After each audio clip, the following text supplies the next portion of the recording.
Hey everybody, it's Ian the Kilter Crafter. I hope you're having a great day today. Today I'm going to be playing around some more with the Pantone Color of the Year for 2020. I've been struggling a little bit, to be honest, because I haven't quite felt like I had the right color for matching up with the Color of the Year. I think this time I might have actually found the as close as it's going to get color, which is the Tim Holtz Distress Ink Faded Jeans. I believe this is also an oxides, but I don't have the oxide for this color.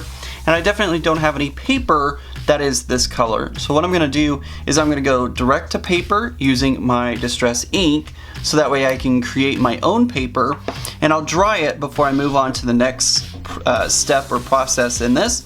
And whenever you go direct to paper with your ink, you're just literally going to smear it all over your paper. And it will be a little blotchy at first, but it should kind of even out a little bit. By the way, this paper is just regular. It's either 60 or 80 pound paper from Recollections. So it's not going to be 100% because this ink pad does kind of give a little splotchiness, but it's going to be pretty darn close. I did go ahead and heat this with my heat tool, and as you can see, it warped pretty badly, but that's okay. I'm going to be using my die cut machine on it anyways to die cut it out, so not a big deal. It will flatten back out once we get it all run through the die cut, and I'm actually going to run it through 2 times, and you'll see why here in just a minute. I pulled out my Simon Says Stamp stitched rectangle dies because I want to cut this down just a little bit, so I'm going to use my die to cut out most of the panel. There's only a little sliver that's going to be left over, so I'm going to run this through my die cut machine. Next up, I'm going to use this stamp, die, and embossing folder set. It's from Sizzix and Tim Holtz. It's called Globe, I believe. And I'm going to be using the stamp set in a minute, but I'm going to go ahead and use my embossing folder first. So what I'm going to do is, if I remember correctly, I don't use embossing folders all that much, so I can't remember the exact order of everything, but I think it's just a B plate and the, maybe I put it in between, no, I gotta get rid of, I don't know, I'll figure this out, hold on.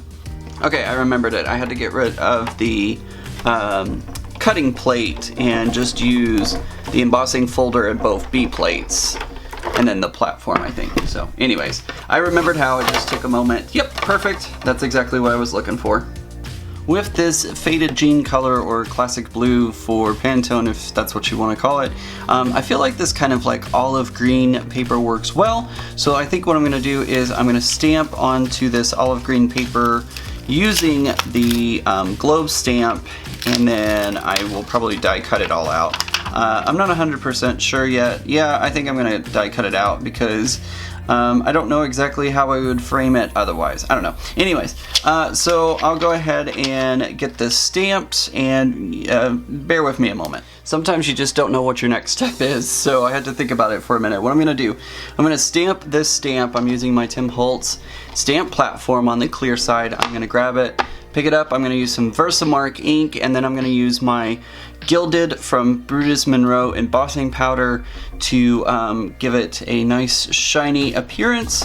We'll see how that works. I should probably use my anti-static powder tool. I always forget to use that before I stamp with the Versamark ink, but anyways.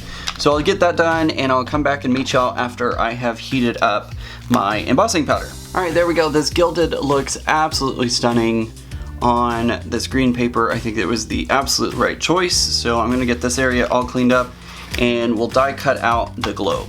Alright, I've gotten my globe all die cut out, and the only problem with this die is it's really hard to tell which way goes which for this die, so I kind of guessed, and I think I guessed right. It looks pretty correct to me, so we're going to use it just like that.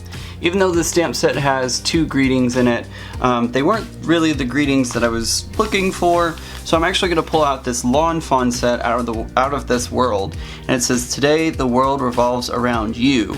So I think I'm going to use that as my greeting for this card. Alright, I have some white cardstock. I wanted to use black cardstock and do it stamped in white. However, I don't think the embossing powder, since this is such a small sentiment, I don't feel like the embossing powder would really highlight it all that well.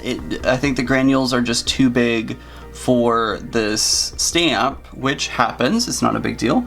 But what I'm going to do is I'm going to try and line it up as best as I can stamp it, and I'm using some VersaFine ink because I really wanted all of those letters to come out, and there we go. Alright, time to start assembling everything. I have a piece of Desert Storm cardstock from Nina. This is 100 pound. Nina Solar White is 110, just FYI. Desert Storm's 100 pounds, and I've turned this into an A2 size card base. What I'm going to do first is I'm going to take some art glitter glue, and I'm going to put it onto the back of my panel right here, and then we'll glue on the earth and then the sentiment underneath that. It's a little off kilter, but that's pretty standard for me, so nothing new there. Next, I'm going to take my globe and I'm going to add some foam adhesive onto the back of it to pop it up.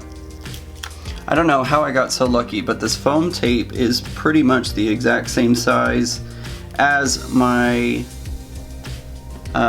lettering here, and I chopped it off a little short, but that's okay. I can get another little piece off, but anyways, it's almost the exact, it pretty much is the same size, so pretty easy for me just to stick it behind there, and I'll be able to add it onto the card. I'm going to put just a little bit of art glitter glue on the back just to really make sure, with all the spaces and gaps in here, I really want to make sure that this is really well glued down. How many times can I say really in the same sentence? Alright, there we go. Here is today's card using the Pantone Color of the Year. You can kind of see, that's really interesting. I can see where the glue has reactivated the colors a little bit, but that will fade out again once the glue behind it really shows up on camera more than anything else. So anyways, here is today's card using the Pantone Color of the Year for 2020 Classic Blue. I think this turned out great, and I know somebody really fun who's going to get this card. I hope you enjoyed today's video. If you did, give it a thumbs up, let YouTube know that you like my video, and then hopefully YouTube will share it out across YouTube land. Also guys, hit that subscribe button down below to subscribe to my YouTube channel and get great updates every time I post a new video or go live by clicking the bell icon. I hope everybody has a great day, and remember guys, normal's just a setting on the dryer. Bye!